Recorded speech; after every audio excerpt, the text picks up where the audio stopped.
Welcome to the Salty and Sweet podcast. My name's Jen. My name's George. Welcome to our podcast. This is a debate-style podcast where myself and George bring each other topics that each other hate, and we have to debate why we hate them. And we can't just say that it sucks, or fuck you, or anything like that. We have to bring solid, actual arguments as to why we dislike those things.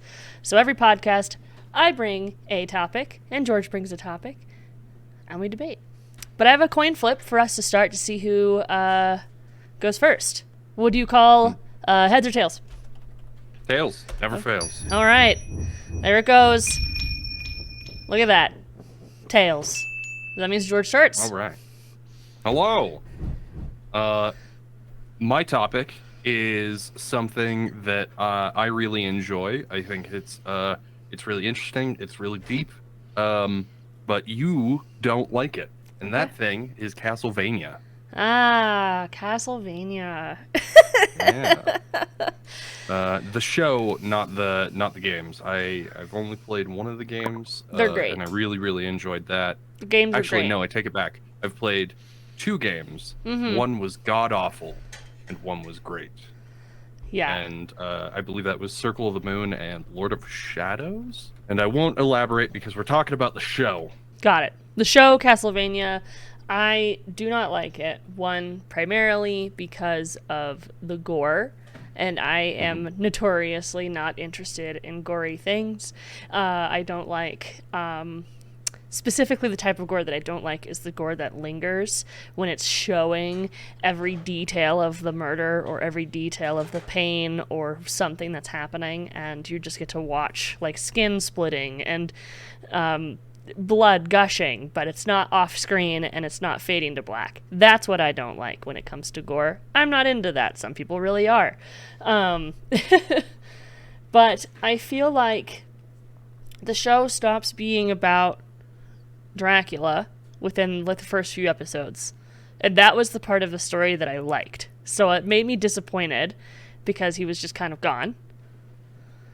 Gone, like, I would say mentally, because he lost his lady and became evil, and then it was this story about control and power that I just wasn't interested in. I didn't like really many of the side characters. I wasn't interested in their stories, except maybe one or two. What do you mean by side characters? Just so I everyone that is not Dracula. Okay. So, you, including the main characters, you're saying, right? So not just, okay. So you wanted the show to be about the antagonist, not about the protagonist? Correct. And you wanted it to be less gory. Yeah. Okay. Anything else? I feel like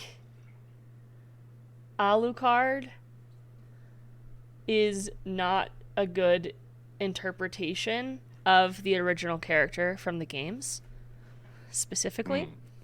How so? Like, sure, they look the same, but they don't have the same goals, and he's just... I don't know. I guess I don't know, but that's one of the things that struck me as something that I wasn't interested in. Now, like I said, I haven't played the games. Yeah. So I believe that the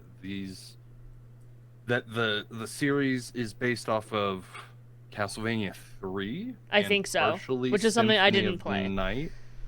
Yeah, like I said, I didn't play either of those, so I couldn't tell you how close the personality is.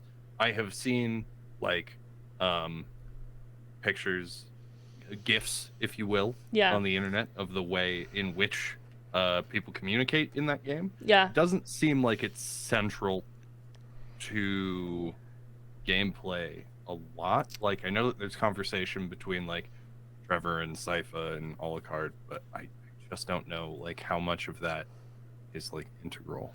I guess I don't know. I guess it's like, so for me it felt like the show was trying to make Alucard relatable. And a character that like you love based on like their history, but like he lives a lonely and depressing life. So it's just Yeah, not like it's not a I good don't character. I don't know. know I just how don't think he's a. you would ever get that he's supposed to be the relatable character. Who do you think is Like supposed to be the relatable character? Trevor, I guess, because he's Yeah, the but human. he's And the human, but he's also like way too badass for his own good.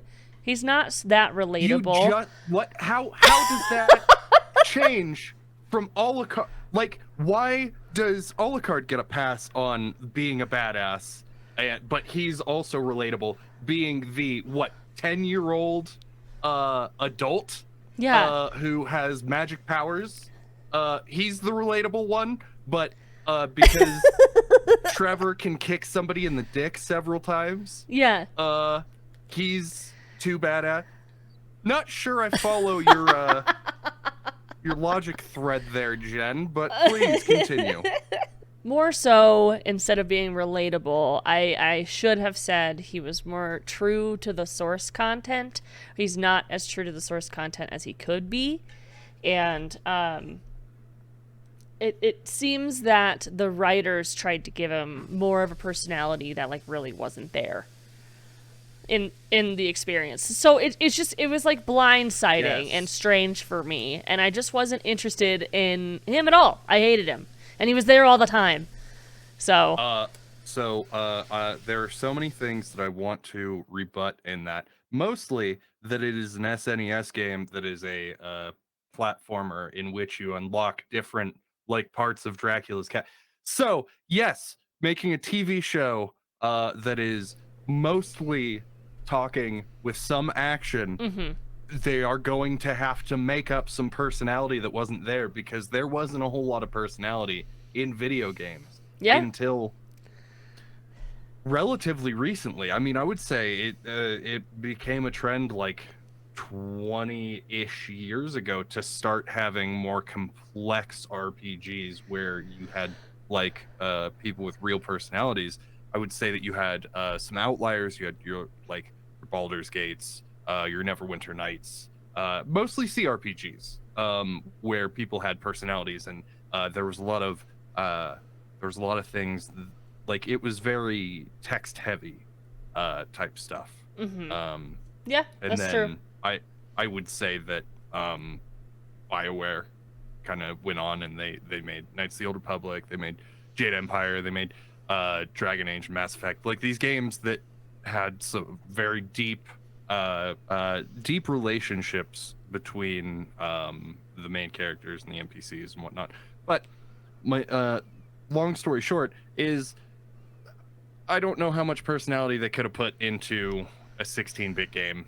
So that's fair, but I also feel like ultimately they are not putting Castlevania in the Castlevania game, in the Castlevania show. They're putting the characters' faces and putting the Castlevania title on an anime about vampire hunting.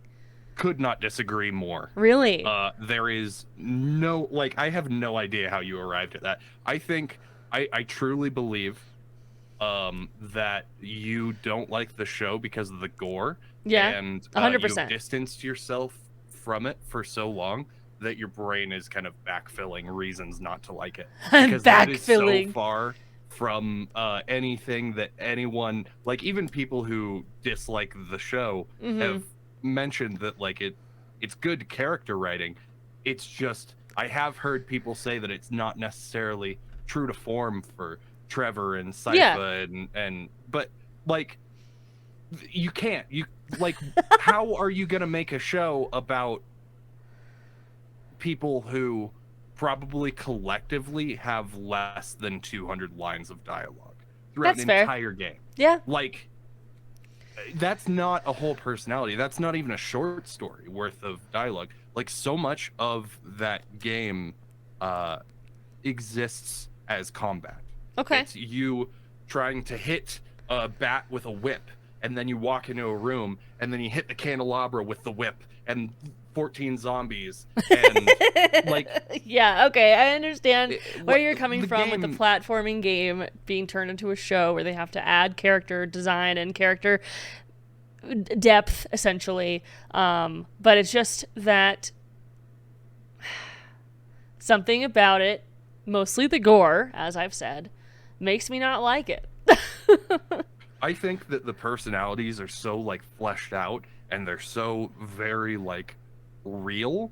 Like there are a bunch of conversations that seem so non sequitur to what's happening, so irrelevant to the plot, but you get a great idea of what's going on in Wallachia.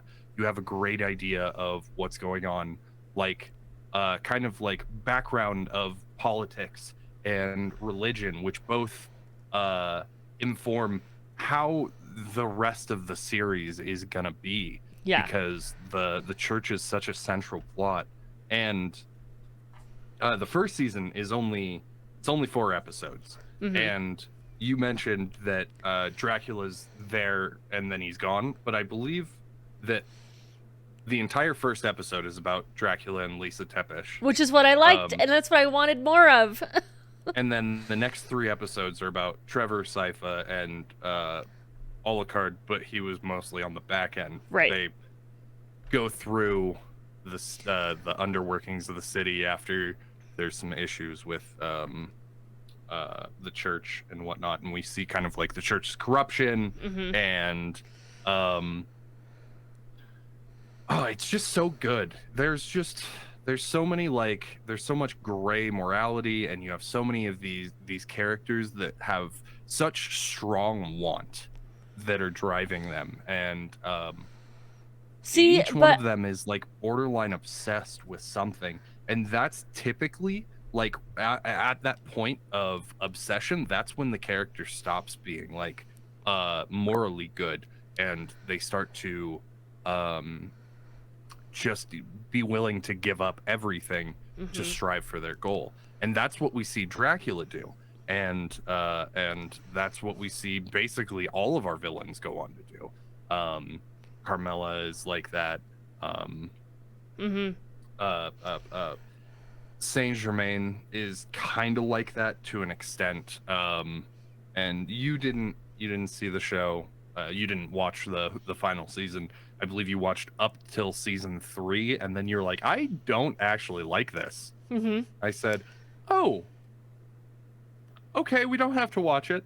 Yeah, yeah, and you point out, you make a good point in the fact that I just haven't watched all of the show, because I lost interest when they started doing a lot of backstory focus on the, what I said, side characters, and when they started straying away from, I don't know, anything other than the main characters, I was just not interested in it. It reminds me of when uh, My Hero Academia did My Villain Academia. We were both sitting there like,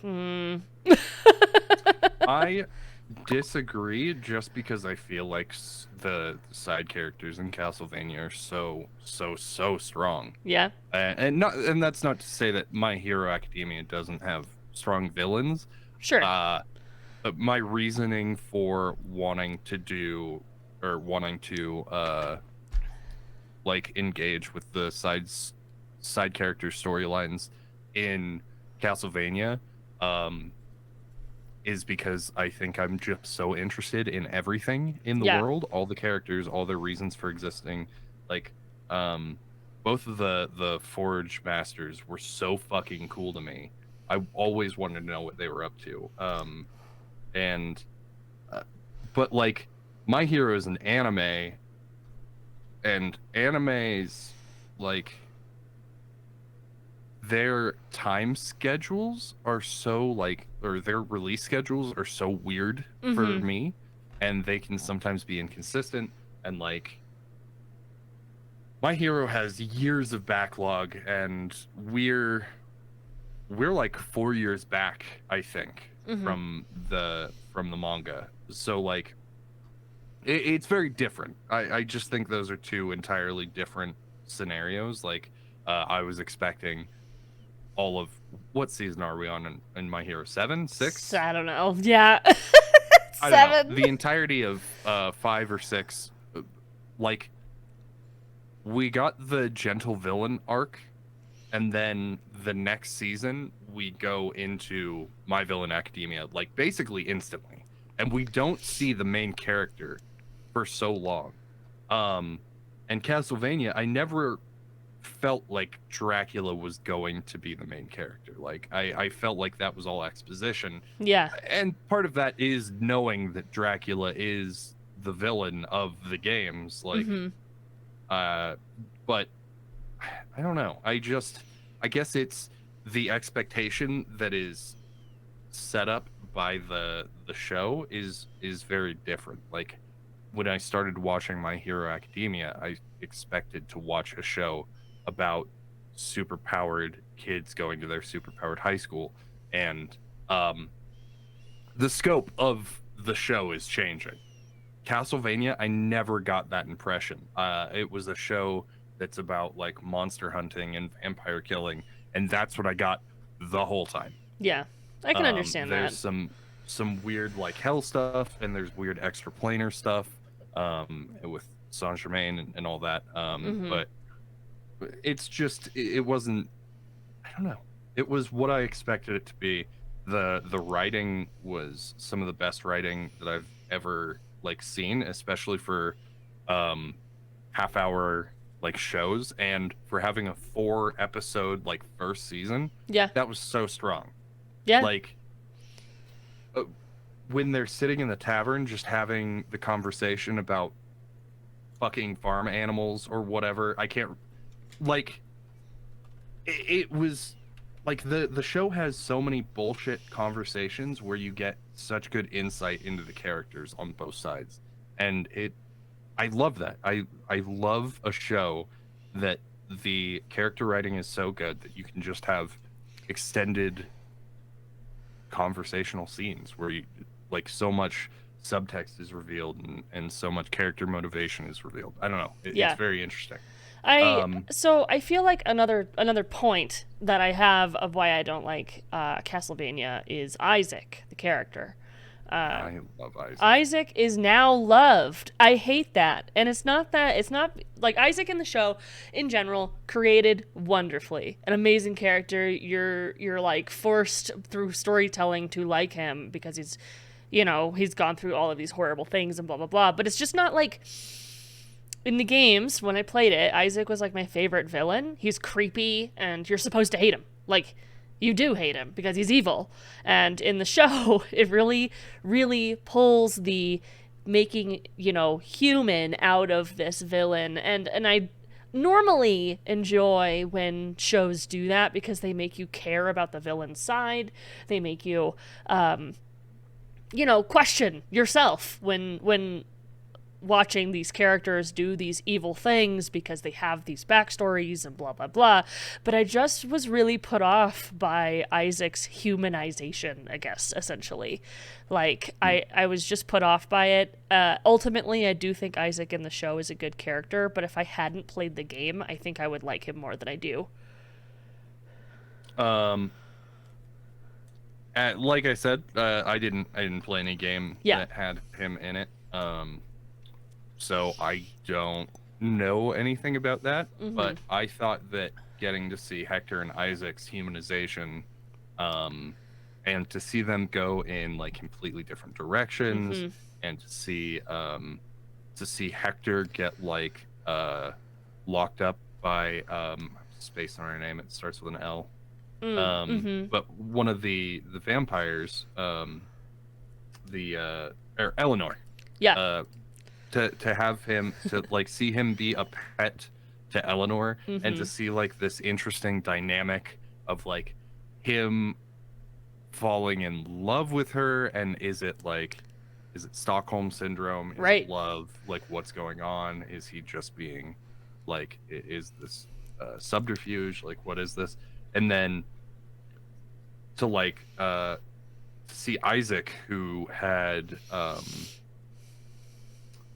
kind of been the one who wanted to commit the most like active destruction on humanity, and Okay. to see him like grow and change, especially in season 3 and 4, um was so interesting. Like you see him going from someone who wants like humanity gone, like Yeah. he's the one who like truly wants humanity to die out. nobody else really does. Like Dracula kind of does, but like there's a lot of apathy. Like he, especially in the second season, like he kind of falls into that depression. But like Isaac's the only one who like truly wants them dead. Like all the vampires are like, we need to have like farms, we need to have like stocks set up, like Mm-hmm. we need to treat the humans as livestock, like we need to figure out some way to do like basically they're like we need cold storage, like Yeah. we need blood banks, like all kinds of shit. And Isaac's like, no, we're gonna kill all the humans. Like humans deserve to die. And then by season 4, he's like using his forge powers to make the creatures of the night like rebuild towns. Like Mm-hmm. he finally starts to have like humans that he respects and that he doesn't look down on instantly. And some even like change his mind through conversation. He's given gifts by people like, Yeah. and I can't remember the exact conversation, but there's a ship captain who tells him like, no, like humanity's not bad. Like good things happen to everyone. Good things have happened to you. You're choosing to focus on the bad, and you're choosing to be who you are. Like everything else is just you justifying that. Yeah. And after that, I believe he goes off to help rebuild a village, and he has like this platter of fruits, and he feeds one to this creature of the night who kind of looks like a fly creature Mm-hmm. with like human teeth, and Yep. um and it starts to get like really philosophical, and it's good. Like once he stopped obsessing and stopped going for his goal no matter what, that's when his character changed. Like, Yeah. and I I think that if they were going to change a character, a pre-established character, so much, that maybe they should have gone with a different name. Yeah, But maybe. I don't know how evident like their personality was in the story, and how much that personality informed their decisions. Right. And See, I'm also like curious about those things, and from what I'm gathering is that I need to give the show another chance, and you need to play the games. I would love to play Symphony of the Night at some point. I've heard that it's one of the Mm-hmm. greatest It's like good. games of the era, and I love fantasy. I love Metroidvania games. Like, Mm-hmm. so there's no reason for me not to, but I haven't yet. Well, we will. Sounds like it's my turn to tell you my topic, and I can already guarantee it's going to be a whole lot shorter than what talking about Castlevania was. My topic for you, George, is why do you hate Noelle from Genshin Impact? You're squinting. Noelle is is a 4-star Geo unit that I cannot stop fucking pulling. I don't enjoy her. Like, I don't really enjoy a lot of Claymore users in general. I Okay. think that they're good for mining, and that's about it. And like, that's not true. Like, obviously there are Claymore users that are relevant in the meta. Mm-hmm. I'm sure. I don't know. I haven't been playing lately, Yeah. but like I'm pretty sure Ito is amazing, but I just don't care for Claymore users. And most Geo users movesets are very underwhelming, especially the early ones that came out. Mm-hmm. And I don't know. I just don't know why so many people used her. I don't feel like she was Well, I can tell you super. why I used her. I used her because, like, she has a move set that is simple, and people can catch on to it very easily, especially for new players. She does tanking and healing. So, like, she provides healing, which is not something that a lot of Claymore users or Geos do. I don't know all the Geos. There might be more. I just know a few. I haven't played very much, but and ultimately she's like ranked as an A for main DPS in like this Genshin world of scope of rankings that they have online. Is that a C6 or is that a C0?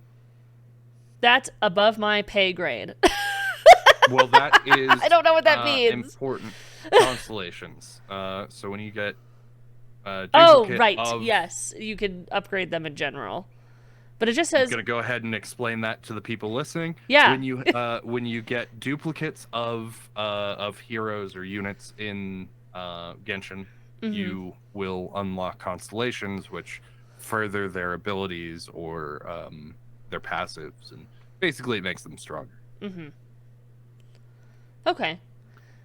Well, it looks but like it would be relevant information because a C6 isn't necessarily the easiest thing to get. But since she is a 4-star and she is Noelle, it is possible to do relatively quickly on an account. But if you're like AR40 and it hasn't happened yet, oof, sorry about your luck. Rough. Yeah, it's just gonna get more difficult. So ultimately you're saying that you don't like Noelle because one, you don't like Claymore users for your personal preference and play style, and also because she's ass. You can't say that. Yes, I can. I just did. She's a bad tank. She's a bad healer. And, like, people talk about her being like an okay healer, but she's really not. Like, she puts out shit ass numbers. Like, that is just what it comes down to. She is not a unit that is rewarding to use. Okay. And also, you could just, like, every single job that she does, somebody else does better, which is the point. Like, she's a 4-star. So Sure. it's not so much that I hate Noelle, it's that I hate that people ever suggest to use her. Because for every single thing that she does, there's a million other people to do. Yeah. her So job better. in the Like, scope of only 4 stars, without 5 stars being on the table, because that's the obvious choice to go, is she good to you no. compared to other 4 stars? No. Ass. Absolute ass. Who would you replace to do what she does in the 4-star range? What she does? Well, I don't run anyone even remotely like her. Personally. So I wouldn't. I pick her up and I put her into the trash can because she's garbage and has no place on my team. Or on any of my teams. Yeah. No. Gross. I told you guys it would be shorter. We just want to know why. But at least I learned a little bit more. I learned that you don't like Claymore users. I didn't know that before. And you're saying that in the grand scheme of things, ultimately, even if you boosted her up to a C6, she's not as good as other people who could do the same thing, which makes sense. But with a new player who spends $0 on the game, I'd say she's pretty good because she's what I got and I like her. I've also spent basically $0 on the game, and nope. Nope. Nope. Jeez. Nope. Nope, nope, nope. Nope. Nope. Nope. Well, thank you guys for listening to episode 1 of Salty and Sweet. My name is Jen. You can find me at jenisonline. And I'm George. I'm salty. You can find me on at George's online. George is online. I'm obviously so sweet. See you in a minute.